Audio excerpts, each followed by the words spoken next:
Welcome back. So this is going to be a messed up, kind of shaky, probably not the best audio video. So for those of you that I give a headache or a migraine from all the motion sickness, I apologize. Forgot my GoPro. Actually, have the GoPro, don't have the microphone mount. It's in the 76. You guys can blame Ryan for that. So I've had some questions about this. This is probably almost certainly not going to be the last video on this thing for this year, but I'm currently in a shed. I'm in a hay shed.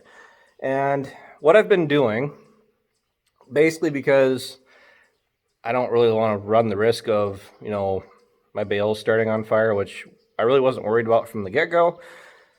But let's just recap this really quick. I made this stuff 2 weeks ago now. Sounds about right. I cut it May 31st, made it about June 10th. Today is, for those of you keeping score, today is June 19th. So about 9 days, so not quite 2 weeks yet. And when you make bales, square bales, round bales, little square bales, whatever, they tend to heat. Now here's the thing that's news to me. We never really kept track of that growing up. Never really worried about it. It wasn't an issue. But now that I'm older and, probably wiser, I know, right? I'm keeping track of it a lot more because of, actually last year was pretty terrible as trying to get nice, decent, dry material made. And last year was my first experience with,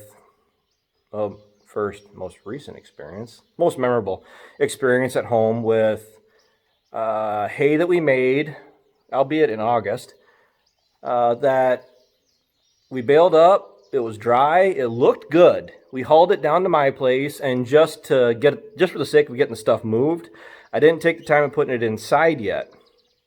We just stacked it up behind the barn at my place. I got a clearing up there. And the problem is, it sat out, the hay sat outside for about a week.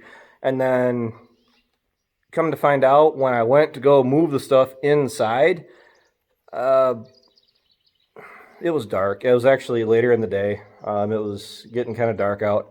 And I was noticing that the bales were venting. They were steaming. And upon closer examination, some of those bales, even though they've been sitting outside for,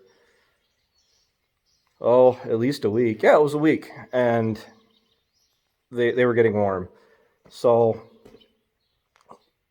for those of you that are not keeping track, I am making feed for myself. I'm making feed for my cows. I'm making feed, more than enough feed that if I have to help Dad and Ryan's herds out, I can also supply feed for their cattle. And I'm actually looking at making hay to sell. The big thing is just watching, like with anything in agriculture anymore, you have to watch your cost of production. Corn, beans, cattle, hay. And I'm just trying to make sure that that hay preservative I put on is working.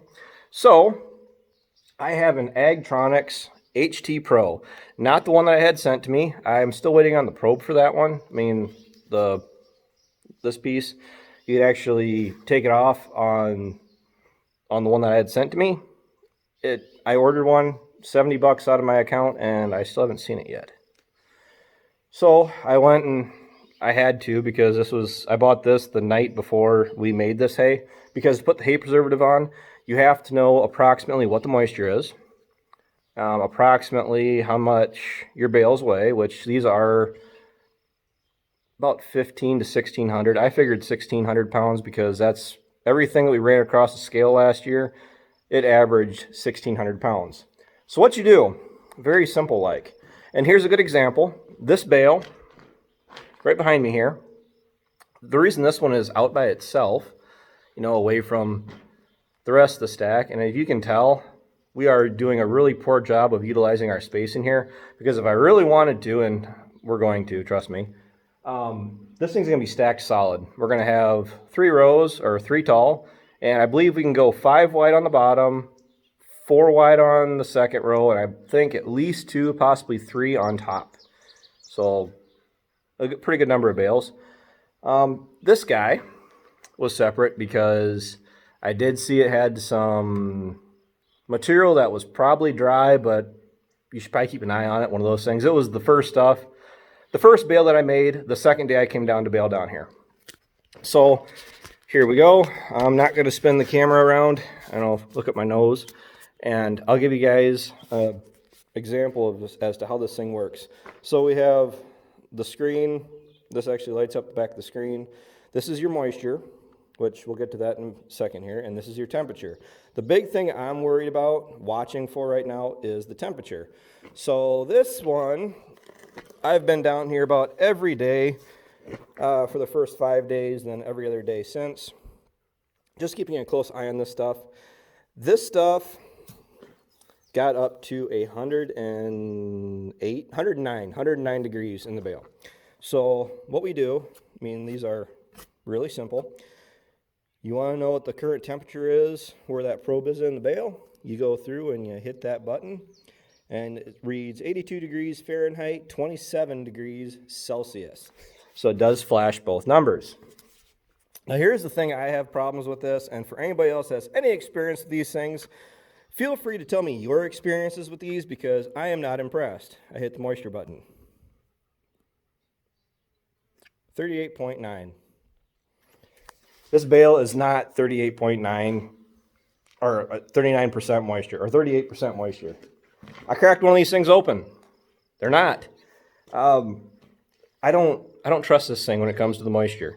Basically, I've come to the conclusion, especially after reading the 2-page manual that came with it, as far as the moisture probe goes, on the moisture side of it, it's pretty much just a guesstimate as to what it's actually doing. So basically it's telling you, yep, there's moisture in the bale. That's my opinion on it. And also in the manual, as long as I'm quoting this right, which I'm probably forgetting part of it, it said that these are only calibrated for 100% alfalfa hay. So you add more points, and I don't know if it even specified how many points, the more grass hay material is in the bale. Plus it also says, because you got to cover, all the variables, it also depends on where you check it in the bale. It also depends on how the bale was made, how well it was packed, how well, heck, I don't think it did, but it's possible, I believe it, if it said you made these bales or made your material when the sun was shining. But what it does say, and what I did do, which when I'm typically checking the moisture, I check it in, I think it says 5 different places.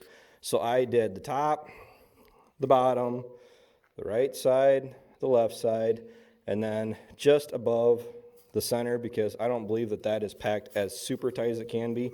It's actually, there's literally no resistance there at all. So I try to go either just below it or above it. And then go through, do the temperature again, 84 degrees. Pretty much ambient temperature. It's not, it's kind of humid right now. But that's the big thing. All I care about is keeping track of what the temperature is doing, because I don't want to stack a bunch of hay in the shed, come back and find that it's all black and moldy and ashy. Had that last year. I didn't enjoy it. And you really can't sell that stuff. I mean, you probably could, but I mean, they'd laugh at you if you actually sold it to anybody. So you'd be giving it away. So I guess for the sake of argument, let's go to the other side of the shed. I got to haul a bunch of this stuff out, actually. I have a different shed that I want to put a bunch of it in. And for those of you that are interested in what the field ground, the bugs are eating me alive. Hold on.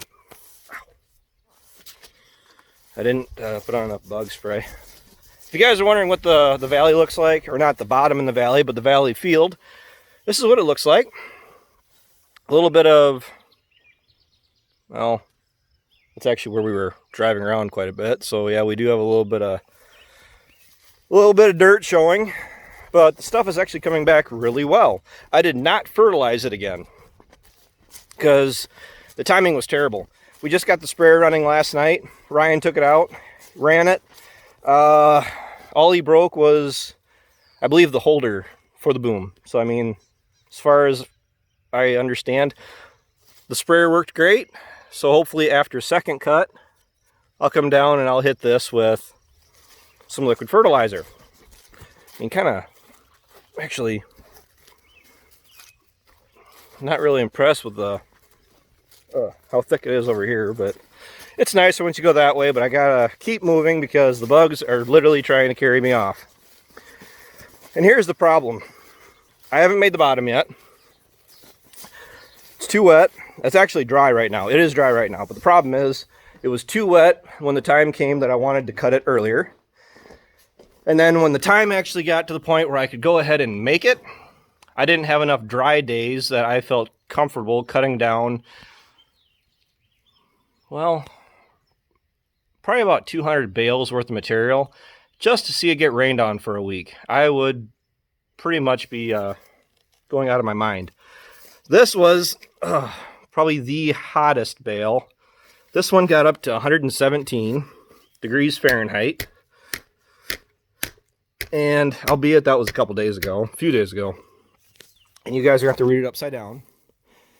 But we have 80 degrees at 26 degrees Celsius. I think it's safe to say I'm not worried about this hay anymore. And it does say it varies on how long it takes some of this material to sweat out. And I think we've pretty well gotten there. I mean, if you grab that, especially after you put it in one of the hotter bales, you can definitely feel the heat on the probe. So something to factor in too, if you check multiple bales, if you're going from one hot bale to another bale that might not be hot, you got to be careful and aware of the fact that you might already have a preheated moisture probe, temperature probe. So just something to keep in mind. So 80 degrees, I'd say we're good. I'm done cultivating. I don't know if I've covered that yet. I didn't get to run the sprayer for the first time. That was my brother, just because we had to split up the workforce, and I did not have the time to go spray it last night before the rain that we got.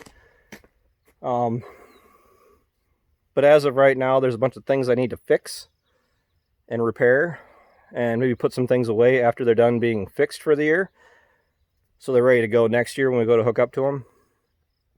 But then the plans are, that dreaded P word, to go ahead, hook on to the 7600, onto the 735 Moco, so that way I can come down here and basically cut every standing blade of grass that I can get cut and get it wrapped up and inside, because I'm already behind. The reason I say I'm already behind is because I wanted to make all of this, everything that is down here, June 1st. We're 19 days past that date. We're already looking at, instead of potentially three cuttings, we're down to two, and hopefully it's two healthy cuttings and not two rushed cuttings. And hopefully we can get a lot of hay made before harvest this fall. So with that, thanks for watching. Thanks for tuning in. Take care. Take it easy. Keep in touch. If you guys have any questions that I did not answer, or you want me to answer about this thing, about checking the temperature or the moisture in your hay bales, whatever else, make sure you leave a comment down below. For those of you that had questions about it, make sure you tell me down below whether or not I answered them or not. So until next time, I'll talk to you later.